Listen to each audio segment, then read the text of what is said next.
नमस्कार, मी रिंकी खाडे बजाव रेडिओमध्ये तुमच्या सर्वांचं स्वागत। आणि आजच्या या मराठी पॉडकास्टवरती माझ्यासोबत जे गेस्ट आहेत ते संगीत कला विश्वातलं एक खूप मोठं नाव आहे। खरं तर त्यांच्या अनेक गाण्यांवरती तुम्ही सगळे नाचलेला आहात किंवा त्यांची अनेक गाणी तुम्ही प्रचंड डोक्यावर घेतलेली आहेत।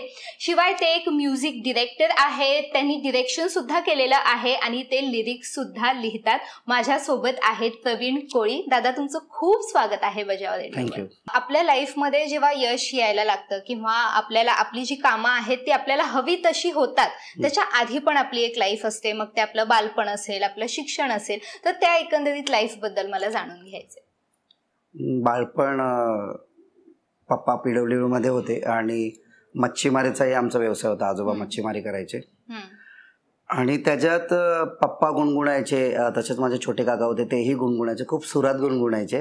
आणि मलाही असं वाटायचं की आपण पण गाऊ शकतो आणि बरेच रियालिटी शो मध्ये यायचे। तसे इंडियन आयडल आलं तर अभिजित सावंत गाऊ शकतो तर मीही गाऊ शकतो, अरे तो आयडल होऊ शकतो तर मी, हे असं क्रेज बनत होतं आणि त्याच्यातून थोडं थोडं घडत पण होतो। आणि एक डान्सची आवड असल्यामुळं डान्स कलेकडे मी जास्त होतो। नाही करताना मी 12 ते 14 वर्ष डान्स प्रॅक्टिस केलंय आणि नवी मुंबईतील जेवढे पण डिग्री कॉलेज होते त्याचे सगळे इव्हेंट माझ्याकडेच असायचे। आणि ते करता करता एक लहानपणात पण जातो मी का जेव्हा डान्स ॲन्युअल असतं, गॅदरिंग असतं आपल्या ज्यात मराठी शाळेतूनच शिकून आलेलो आहे मी, तर त्यावेळी ना गॅदरिंगच्या वेळी आपल्याला पैसे लागतात ड्रेससाठी आणि ते सगळ्यांकडे नसतात।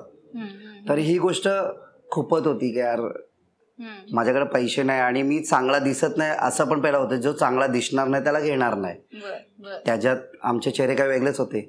त्याच्यामुळे आम्हाला कोरिओग्राफर डायरेक्टली पाठीमागे टाकायचे किंवा तुझ्याकडे कॉस्ट्युमला पैसे नाही आहेत तर तू नको येऊ, सरळ म्हणजे मला नाचता येतं तरी मला घेत का नाही। आपण मला असं राग यायचा, अरे यार असं का करतात, जाऊ दे चला आपण नेक्स्ट वेळी अजून मेहनत करू आणि करूया। आणि जेणेकरून मी घरातून पैसे मागायची मला पहिल्यापासून आवडच नव्हती। जेही काही करू आम्ही, माझा छोटा भाऊ आहे मावशीचा मुलगा, तो आणि मी ते मच्छीला जायचो आणि ते जाळं वगैरे टाकून जे मिळेल त्याच्यातून आपण काही ना काय करायचं, असं काही ना काय व्यवहार चालायचे आमचे असेच। त्याच्यात थोड्याशा अशा मस्ती पण असायची, दुकानदाराच्याकडे जाऊन त्याच्याशी बोलत बसणं, त्याचे चॉकलेट चोरणं, अशा गोष्टी खूप व्हायच्या। तर चलाकपणा पण तिथूनच आलेला की अरे स्मार्ट कसं राहायला पाहिजे, या जगात जर जगायचं असेल तर तुम्हाला एक अलर्ट पण राहायला पाहिजे आणि एक शिस्तप्रिय पण राहायला लागेल, कारण की काही गोष्टी लहानपणी चालतात पण मोठेपणी आपल्याला एक स्टँड घ्यायला लागेल। मला सगळंच वाटायचं, अरे मी DOP पण चांगला बनू शकतो, अरे मी चांगलं डान्स पण करू शकतो, मी सगळ्या गोष्टी करू शकतो। पण एक वेळ आली अशी का नाही आपण एका वेळी एकच चांगलं काहीतरी करू शकतो। खूप खूप खूप मजा आली तुझ्याशी गप्पा मारून आणि बरंच काही शिकण्यासारखं सुद्धा होतं। थँक्यू सो मच आमच्याशी एवढ्या सुंदर गप्पा मारल्या आणि पाहत रहा बजाव रेडिओ।